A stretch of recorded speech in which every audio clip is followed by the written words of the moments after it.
10 વર્ષ જૂના આધાર કાર્ડ હવે વેલિડ નહીં ગણાય. આ વિડીયો જ્યારે અમે બનાવ્યો ત્યારે ઘણા બધાએ કમેન્ટ્સમાં પૂછ્યું કે 10 વર્ષ પૂરા થઈ ગયા છે, ખબર કેવી રીતે પડે? તો બસ એ જ પ્રશ્નના જવાબ સાથે હું હેલી આવી ગઈ છું. અને જો હજી પણ તમે લોકોએ ગુજરાત સમાચારના પેજને ફોલો ના કર્યું હોય તો પહેલા ફોલો કરી લેજો, પછી આ વિડીયો કન્ટિન્યુ કરજો. તો બે અલગ રીતે આપણે જોઈ શકીએ છીએ, જેની સેકન્ડ મેથડ બહુ જ ઇઝી છે, પણ શરૂઆત આપણે પહેલી મેથડથી કરીએ. એના માટે સૌથી પહેલા તમે જતા રહો uidai.gov.in ઉપર, પછી આધાર સર્વિસમાં જતા રહો, એમાં વેરીફાઈ આધાર ઉપર જઈને ક્લિક કરો.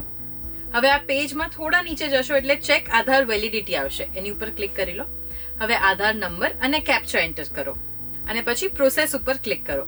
તો જો તમારું આધાર કાર્ડ વેલિડ હશે તો આ રીતના ટિક માર્ક કરેલું આવશે, અને જો તમારું આધાર કાર્ડ વેલિડ નહીં હોય કે એક્સપાયર થઈ ગયું હશે તો ત્યાં રેડ ક્રોસ આવી જશે. અને હવે જોઈએ બીજી મેથડ. બીજી મેથડ તમે જોઈ શકો છો, જે પીવીસી કાર્ડ હોય છે એ પીવીસી કાર્ડના અહીંયા ઉપરની સાઈડ જ ડેટ આપેલી હોય છે કે ક્યારે ઇશ્યુ થયેલું છે.